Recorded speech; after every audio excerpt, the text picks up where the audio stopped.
अगर आप में कोई टैलेंट है तो मैदान में आओ, ऐसा कहना है पाकिस्तान स्पोर्ट्स बोर्ड का। और मेरिट पर मबनी खेलों के फ़रोग की जानिब एक अहम कदम उठा लिया गया है। इस प्रोग्राम का मकसद बेसिकली मुल्क भर के नौजवान खिलाड़ियों को एक शफाफ और बाकायदा प्लेटफॉर्म फराहम करना है ताकि वो अपनी सलाहियतों को कौमी सतह पर पेश कर सकें। ये प्रोग्राम 12 से 25 साल की उम्र के तमाम पाकिस्तानी शहरियों के लिए खुला है। क्रिकेट के अलावा बाकी तमाम खेलों की दरख्वास्तें PSB की वेबसाइट के जरिए उर्दू और अंग्रेज़ी दोनों ज़बानों में जमा करवाई जा सकती हैं। इस अमल में किसी भी मरहले पर कोई फीस नहीं रखी गई है और दरख्वास्तें पूरा साल जमा करवाई जा सकती हैं। इस पर हमने बात करनी है और बात करने के लिए हमारे साथ DG पाकिस्तान स्पोर्ट्स बोर्ड मौजूद हैं यासिर पीरजादा साहब। यासिर साहब, बहुत बहुत शुक्रिया हमें ज्वाइन करने के लिए। गुड मॉर्निंग, कैसे हैं आप? For having me. यासिर साहब, सबसे पहले जानना चाहेंगे ये जो प्रोग्राम है इसके मुतालिक बताइएगा, क्योंकि बहुत सा टैलेंट मौजूद है पाकिस्तान में, लेकिन क्योंकि सरपरस्ती नहीं मिलती उनको तो वो बेहतर कारकर्दगी भी नहीं दिखा पाते, अपनी मर्जी की स्पोर्ट्स भी नहीं चुन पाते। तो क्या सूरत हाल है? ये जो एक प्लेटफॉर्म खोला गया है, इस पर किस तरह से अप्लाई किया जा सकता है, किस तरह से शामिल हुआ जा सकता है? जी, एक तो आपने शुरू में खुद ही बहुत अच्छा इंट्रोडक्शन दे दिया, इस प्रोग्राम का तारुफ करवा दिया। थोड़ा सा मैं इसमें बताऊं, ये जैसे आपने बात की ना कि हम ये कहते हैं कि जी मुल्क में टैलेंट बहुत है लेकिन वो सामने नहीं आता। आप अक्सर देखते होंगे आपके TV चैनल्स पे भी कुछ कोई खिलाड़ी नौजवान आके ये कहते हैं कि जी मैं बहुत अच्छा हाई जंपर हूँ, मैं बहुत अच्छा एथलीट हूँ, लेकिन मुझे किसी ने पूछा नहीं। हमारे सोशल मीडिया पे इस तरह की वीडियोस वायरल होती रहती हैं। अक्सर औकात आप देखते हैं कि वो कोई बच्चा है, नौजवान है, और वो दावा करता है कि वो बहुत अच्छा स्पोर्ट्समैन है लेकिन वो मजदूरी करने पर मजबूर है। इस तरह की हम देखते रहते हैं ना। तो हमने ये सारी चीज़ों को जब एनालाइज किया तो हमने कहा कि इसका कोई सिस्टम और मैकेनिज्म होना चाहिए ना। ठीक है, ये नहीं कि जिसकी सिफारिश है या जिसकी वीडियो वायरल हो जाए सिर्फ वही जो है वो उसको ही हम आइडेंटिफाई करें। तो असल में तो ये, अगर आप मुझसे पूछें तो ये काम जो सूबाई स्पोर्ट्स बोर्ड्स हैं, स्कूल हैं, कॉलेज हैं, यूनिवर्सिटीज़ हैं, जो नर्सरियाँ होती हैं नौजवानों की, ये वहाँ पे होना चाहिए, और मुतलका खेलों की फेडरेशन। लेकिन बहरहाल हमारा काम चूँकि उनकी मुआवनत करना भी है, तो इसलिए हमने ये नेशनल टैलेंट आइडेंटिफिकेशन सिस्टम जो है ना ये शुरू किया। और जैसे आपने अपने में बताया कि जो भी 12 से 25 साल की उम्र का लड़का या लड़की है और वो समझता है कि वो किसी भी खेल में उसमें कोई टैलेंट है, लेकिन उसको किसी ने पूछा नहीं, किसी फेडरेशन में सुनवाई नहीं हुई, तो वो अप्लाई कर सकता है। अच्छा सर, जिस तरीके से आपने बताया कि अप्लाई किया जा सकता है, व्हाट नेक्स्ट, उसके बाद क्या है? जब ट्रायल हो जाता है तो फिर कहाँ रेफर किया जाता है इन एथलीट्स को? जी, हमें ना इसकी एप्लीकेशन आना भी मौसूल हो गई। हमारी जो वेबसाइट है जिसका आपने जिक्र किया, वहाँ पे गूगल फॉर्म है। ठीक है, वो बड़ा सादा सा फॉर्म है, वो आपने पुर करना है और उसके साथ अपना कोई सबूत लगाना है उस खेल का या उस टैलेंट का, आपकी कोई वीडियो या कोई ऐसी चीज़ जिससे ये पता लगे कि वाकई में आप उस खेल में आप में टैलेंट है। अच्छा, उसके बाद हमने एक सेल बनाया इधर हमारे स्पोर्ट्स बोर्ड में।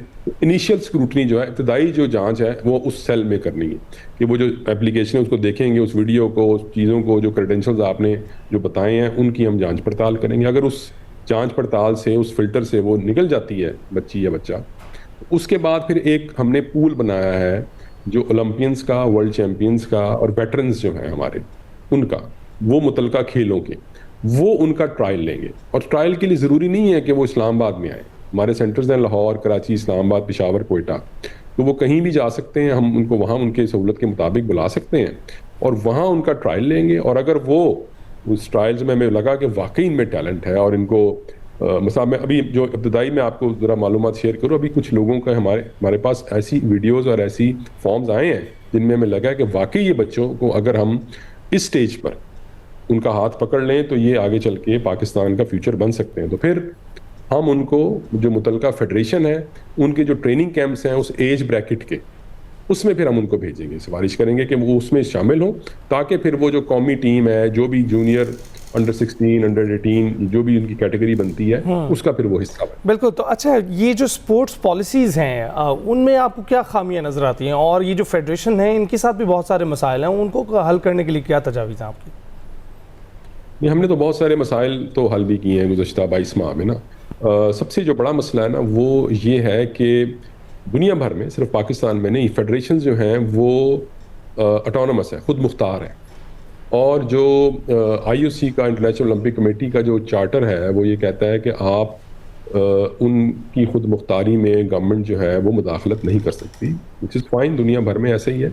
लेकिन जब गवर्नमेंट उनको फंडिंग करती है, टैक्स पेयर्स मनी जब उनको देते हैं ना, तो फिर वो अकाउंटेबल भी होते हैं। तो यही मसला हमारे यहाँ कि जब करोड़ों रुपए की ग्रांट मिलती है फेडरेशंस को, उसकी अकाउंटेबिलिटी कोई नहीं थी। एक तो वो ग्रांट देने का तरीका कोई नहीं था, तो हमने सबसे पहले तो वो बनाए, ग्रांट के रूल्स हमने बनाए फॉर द फर्स्ट टाइम।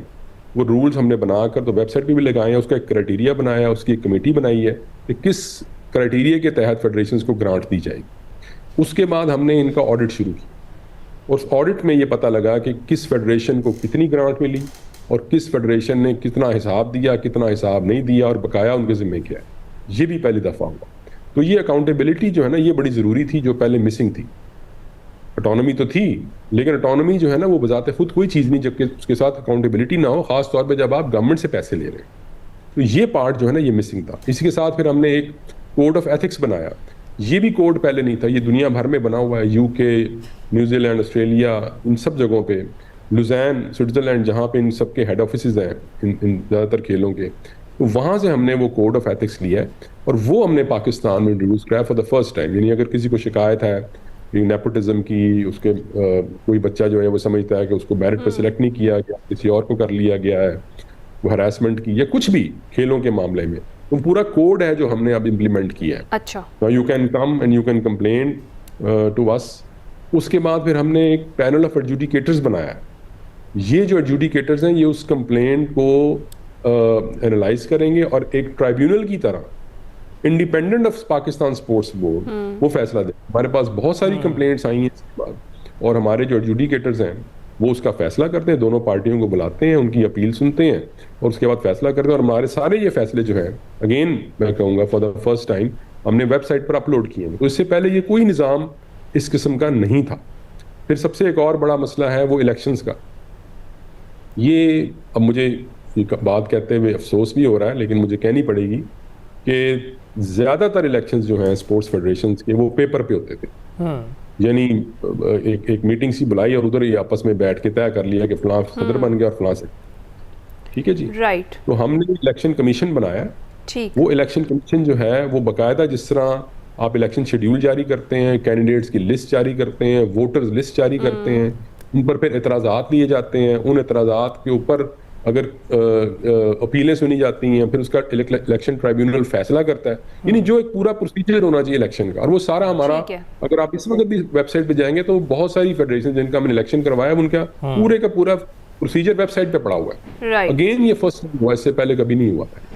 बिल्कुल ठीक है, बहुत शुक्रिया यासिर पीरज़ादा साहब हमारे साथ मौजूद थे, और जिस तरीके से वो पाकिस्तान स्पोर्ट्स बोर्ड के मसाइल और जो बेहतरी के लिए तजावीज़ थी उन पर भी बात कर रहे थे। और सबसे बड़ा ये जो नया टैलेंट हंट प्रोग्राम है, इसका इनिशिएटिव जो लिया गया है वो बड़ा ज़बरदस्त है। अभी हम ब्रेक पर जाएंगे।